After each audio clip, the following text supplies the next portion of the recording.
Good evening, everyone. Welcome to another episode of #Creative Mindset. I am so excited to be joined by this beautiful, awesome, and just smart lady. Okay, before I get into that, Creative hashtag Creative Mindset is a show that we talk about all things creative from a biblical perspective, and our hopes is to inspire, motivate, and just really educate you in your sphere of influence, whether it's arts, media, or entertainment. And we do this through talking to dope creatives around the world on, their angle and what they do, or when it's me, we hit up the Bible. We're on the Bible and we're just talking about what those principles and those things are. But I am so excited tonight to have Tiff Marshall. Oh my gosh, she is the social media guru. Tiff, tell everybody about yourself, what you do, how you do it. All right. Hi everyone, I'm Tiff Marshall. I'm a social media consultant and I help business owners and women in ministry get the online exposure they need and deserve, right? By using proven social media strategies.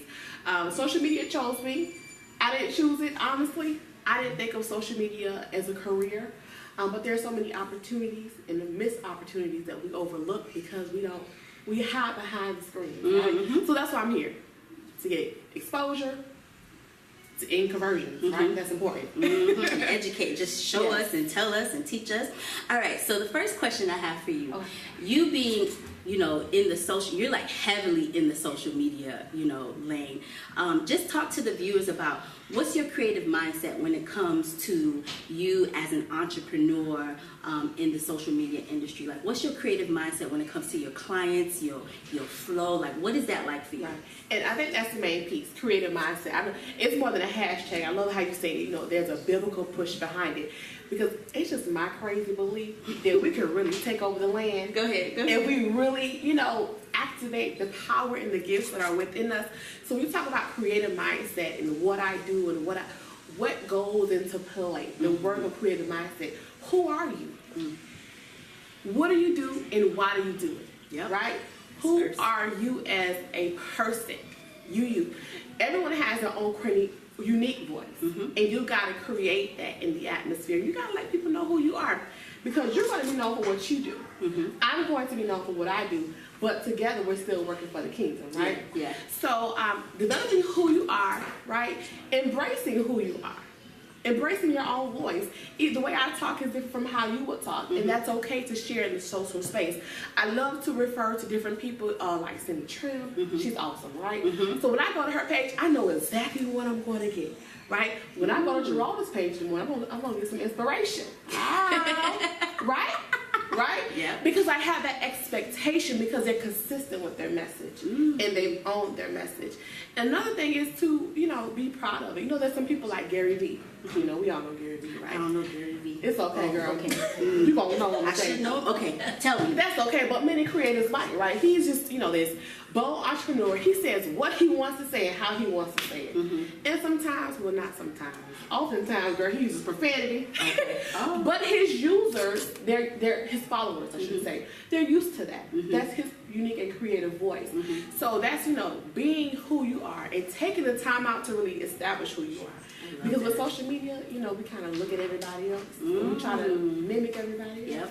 And that takes away from your creative mindset. And that's interesting that you say that, because we're so saturated. Like, as soon as we wake up, we're on our phones, and it's so much just being thrown at us, images, phrases, and just like, how do you help your clients to really help them identify their own individual voice? Like, what's your creative process like when you get with a client? Like, how do you help them to separate themselves from the masses? I sit down with them, we talk, and I ask why. So important. Why? Why? And if they haven't established that, then we stop. Then we stop. Because you're going to get online and you're going to create something that you're not. And then in 6 months, 12 months, you're going to want to change. You're going to rebrand. And it's going to create, people are not going to trust you because you haven't found out who you are. I didn't know to follow you if you don't. You know, right. No one's going to follow you. No one's going to purchase your products or your services. And then we get upset because so-and-so is not supporting me. But people haven't believed you. You haven't given them anything to believe. So we first got to ask why. We peel through those layers. And sometimes people need business systems first. Right?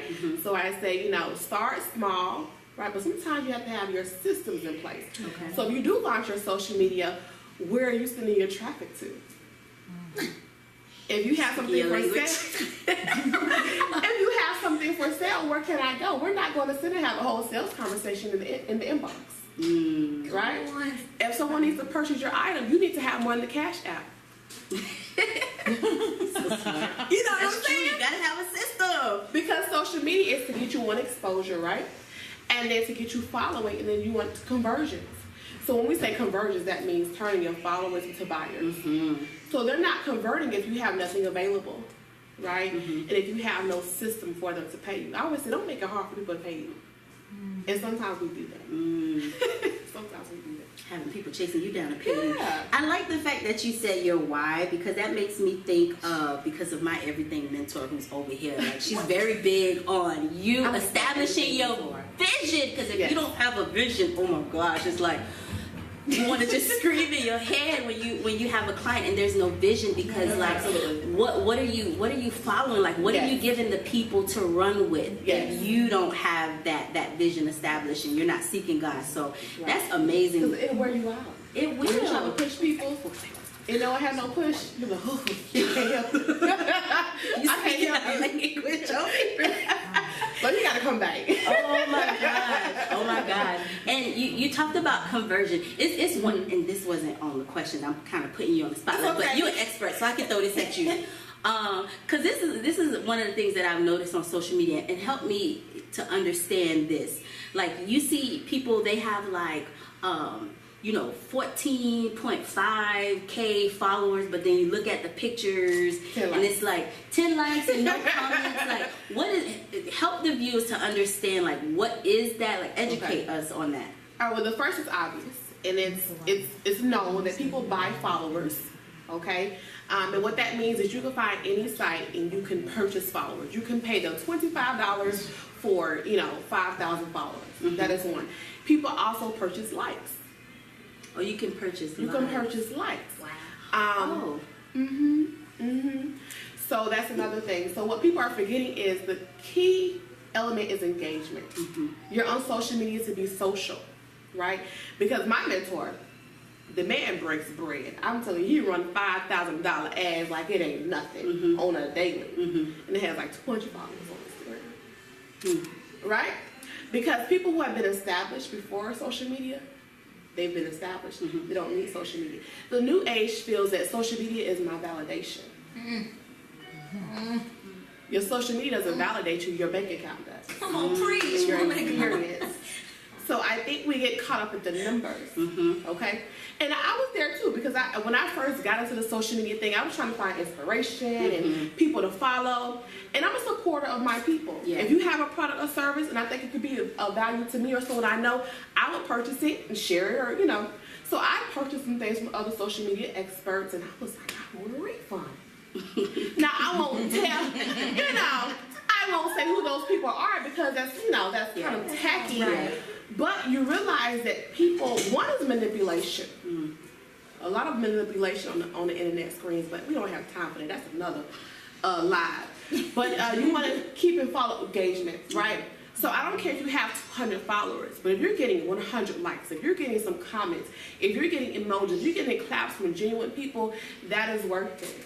Because honestly, people look through numbers. People who want a real service, people who have a budget for your services, they look beyond the numbers.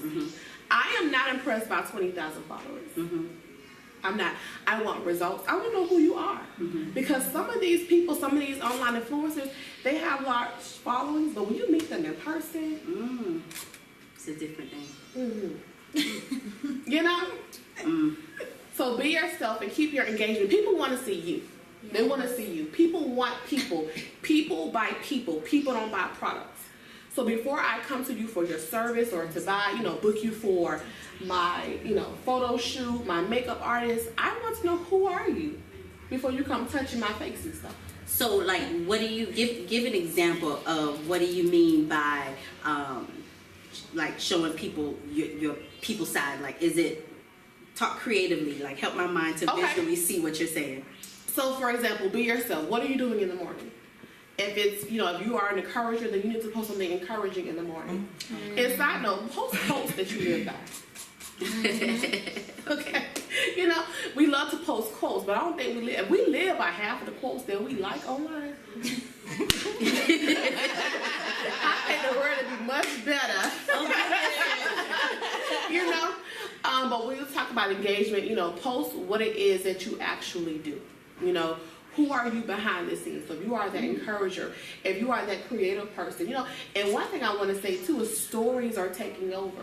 Instagram stories, Facebook stories are taking over. So even if you don't have time to post, keep your stories going because people are watching those. They're seeing those first before they're seeing your actual post. Right? So if you're going out shopping for some lenses, you know, take your customers along that journey. You know, she's buying some legit material, some legit equipment. I can trust her. I'm not going to show it to my photo shoot and she's only using her cell phone. Gotcha. Right? I'm learning today.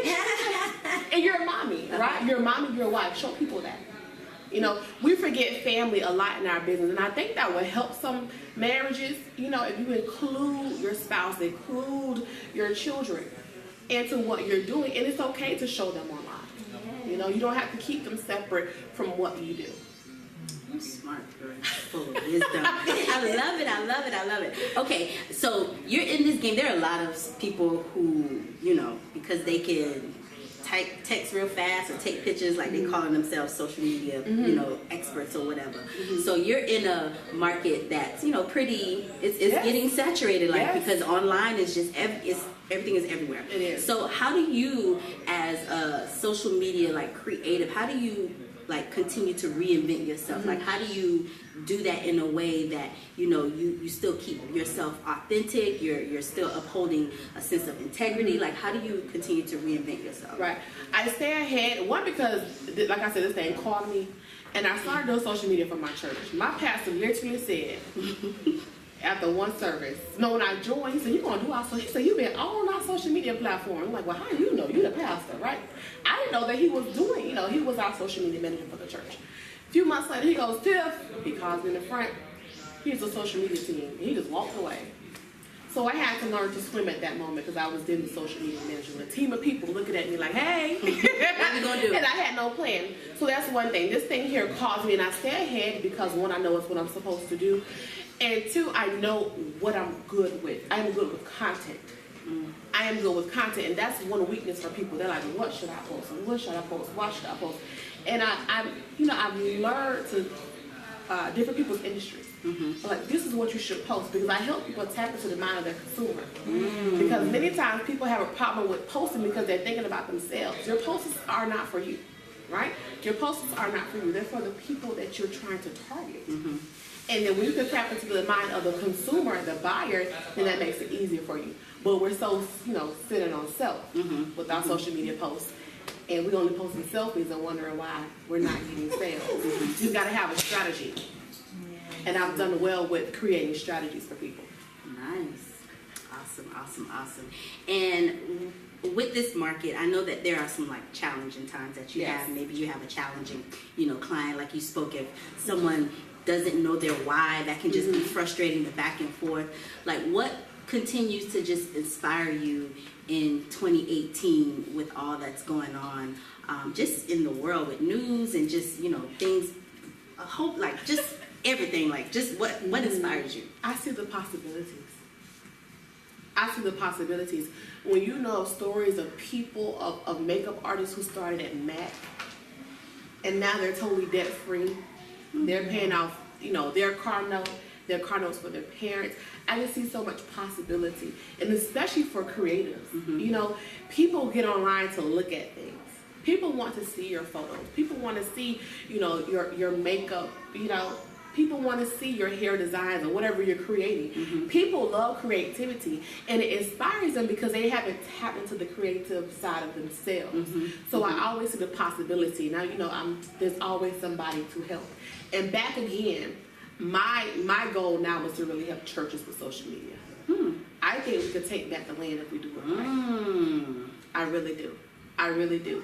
And I think that churches are starting to get on it, but there's so much room for opportunity. And I tell pastors, if you want to fill your seats, you're going to have to touch this thing called social media. Just go touch it, and then you will see. Yeah. Wow, awesome. And so share with the creatives out there, like, your grind. You, as I don't know if you do this full time or you. I feel like it. Right? If you have a 9 to 5, but if you're doing this and you have a 9 to 5, like, what's your grind look like? Because I'm hoping that you can really inspire people who you know they're good at taking pictures. They see themselves and they're inspiring to get into this field. But talk to the viewers about what your grind look like the all right, reality. 5:30, alarm goes off. That early. 5:45. All right, get up.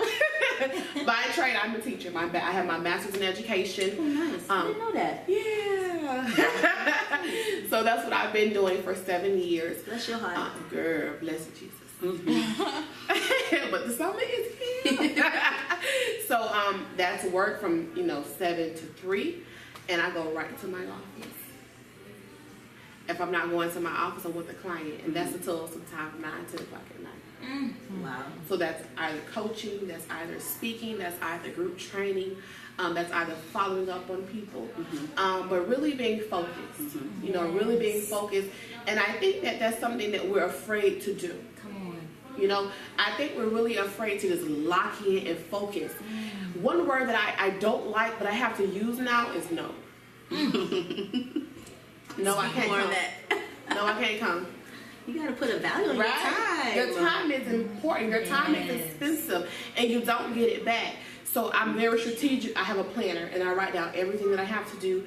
I have a to-do list for every day. Now, sometimes the to-do list can get too long, honestly, but I'm very strategic about my time. Even if it's planning out meals or something like that, you just up, and I don't go home until I'm satisfied. Because what happens is if I lay down and I know I didn't do my best, I wake back up, or I don't even sleep as well. Does it make sense? I think I'm really thinking because I know what my prayers to God have been. Like, I enjoy teaching, but my time there is up. Right? But I want God to trust me, to release me, and I can't do it if I don't manage my time. Yes. Right? So true. It's so true. You gotta prove faithful with the little that He's giving you, so that you're proving faithful with even the bigger platform, those clients that are paying you tens and thousands of dollars. So that's amazing. Yes. Like, how do you keep yourself like focused like that? Like, is there techniques? Like, is it? Can I tell you? This is the first thing that woke me up, and I'm going to be very honest and transparent. I feel like I can be that way with you all. When I looked at all my debt that I had, Come on, preach. I went to private school, undergrad and grad. Hello, somebody. And I feel responsible to my mother to pay her back for my undergrad. Nice. And when you know your debt down to the cent, it's gonna do two things: depress you or motivate you. And we have to be the lender and not the borrower. Yes. And I think we could do so much more if we freed ourselves of debt. Yes, Lord. Many of us can't give the way we want to because we're tied in debt. Many of our churches are struggling because the people are in bondage. Yeah. We should have Christian schools, Christian hospitals, Christian shopping plazas, but we can't do it because the people's pockets are tied up. Come on. Right? So I said, I knew that although I enjoy being in the classroom, I thought I wanted to be an administrator at one time, but no, Jesus. I woke up. I said that I have to do more because this check is not stretching. So I either complain or find some way to do something else that I like to do to help people and to bring an income. Nice. Right? So I did several different things, and then social media just kind of popped up. Yeah, you do it. Here's your team. I love That's it. exactly what he said. Bishop Wright talking about you. Hey, Bishop Wright. Like, what is your, like, the legacy? What is the legacy that you want to leave behind with all that you're doing and what you hope to do? I just really want to, I really want to bring souls to Christ through social media. I really want to be able to sit back and say, you know what, I helped that person get saved. I helped that person go to that church. That is a legacy that I want. You know, I want to have a generational legacy as well. The first time I really heard about generational was in college. I went to Hope Fellowship, Bishop Derek Triplett. And I still study his sermons to today because it really helped me. What he actually said, when you die, what's going to be left of you? Right? And we all heard it. The grave is a very expensive place. I really want to leave behind wealth, knowledge, wisdom. And I think it's time for us to really do that and put some motion behind it. And so once again, when you think and say, when I'm done, because God put us here for a reason. Yes. You know, we got to do more than just go to work. People, and you know, and I think when you find your why again, you drive better. Yeah. You're not in rush hour traffic going crazy. You could be at peace. Yeah. I drove all the way from Palm Beach in peace, baby. Yeah. You looking too, boo. You know, in the rain, because I knew that I was coming to do something that I enjoy doing. Yes, ma'am. I think we'll drive better. I think we'll treat each other better in the grocery store. Because you're really walking in your purpose. And you don't know who you're going to come in contact with, who's going to take you to the next level. You know? So that's the legacy. Everything I do is legacy. What we do now prepare. I don't have children yet, but when I have children, I don't have to tell them wait till next payday. Come on now. Right? I don't want my baby being the last one at daycare. You know? If I want to be a stay-at-home mom, I want to have freedom, options. So when you think of legacy, you tie it into your why, and I promise you it pushes you. Even the bad days when you want to get up, you have your moment. You know, we have our moments, right? I'm giving up, damn sick of these people. So-and-so didn't pay their invoice, you know, I'm gonna pay this bill. You got a hair in the back. But you find your why, and that brings you back to your legacy. That brings you back to your legacy. We owe it to God. Praise the Lord for the why. Yes. Praise the Lord for the why. He's all about that. Yeah, we owe it to Him. Wow. We owe it to Him to be great. I can let you talk all day. Okay. Right? Okay, last question. And look, I'm fanning myself. It's because it's the anointing. It's something, because I've never felt hot sitting next to any of my guests. So this is it's just God, like using her right now. And I we can had feel church it. at the photo shoot. Right. Yeah, we did take your picture. Yes. Okay. Everybody loves those pictures too. Yes. What you about to say, mentor? I'm just saying. Talk about the picture. Oh yeah, so we did. Okay, we're gonna talk about the picture. Yes. So we did a branding photo shoot for you, two chicks with the camera. Just if you could share with the viewers your experience with us. Okay. So I started this whole entrepreneurial journey in 2013, and you know your budget is always tight, but I've learned to release. You know, I can say, you know, I've got to stop being cheap. I've got to, you know. And I think sometimes we're afraid to spend money. Yeah, we are. And so one thing I have learned, sometimes you just got to release it. And so I need to find somebody who wants to take some good photos. I mean, I had some funny. So I had a photo shoot. Girl, it was hot, no air in the building. Girl, you talking about makeup, sweating, my hair, and I'm natural, right? Or without perm free, whatever they want to call it. Yeah. So I'm just sweating. And I said, no, I gotta find somebody. And so I said, you know, I think Gerard had her shoot. And I was like, oh, these photos look good, right? Because you got to be in a good mood when you have your picture. You can feel that in people's pictures. You can feel when somebody's enjoying their photo shoot. And that's one thing for creators. You got to make your people feel comfortable. Yes. Okay, makeup artists, you got to be professional because you want people's face. Like real close. You real close. Their eyeballs. You have to be presentable. You got to be fresh. If you had a long day at work, freshen up before you go on somebody's face. And you're a photographer, prepare yourself because your energy, the energy matters. It does. The energy matters. And you will look at your phone and be like, I did not have a good time. Yes. It matters because energy transfer. And especially when you book someone online. If someone books you online and you've never met them before, you want to make that first impression so important. Yes. So important. Because I promise you, some people will leave the money on the table and leave. Yep. Because I've done that before. You could keep my money. Because I don't like your attitude. So anyway, again, I live in Palm Beach, so I don't mind driving for good service. Nice. So I drove wherever the location is. Somewhere. Yeah. Well, we were somewhere, Yeah. right? And my mom came with me. And it was listen, my mama took out. She didn't go to church that Sunday. And I was like, Mama, you gonna miss shit. I gotta see these people. She said, that Pastor Gerard people. I said, yeah, Pastor Gerard people. So she probably left church early. I literally left the airport because I knew my feet were swollen. Yeah. Yeah. I had a long day, a week of travel. Left the airport. I said, Mom, come on. Had all my stuff packed before I left because I wasn't prepared on time.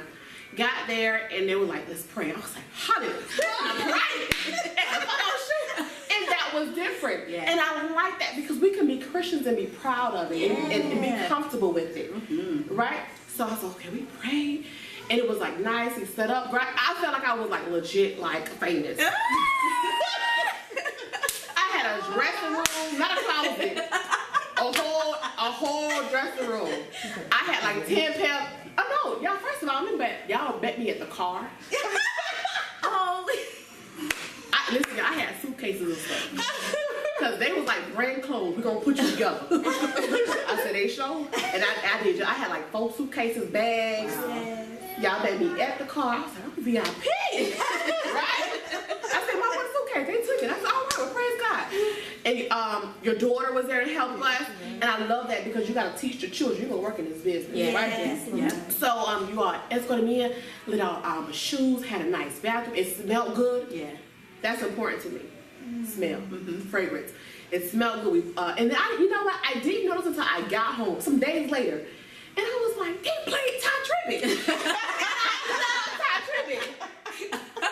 So I like your system of asking, what do you like? What's your favorite music? And I said, they paid attention to me. Because I was got the big top.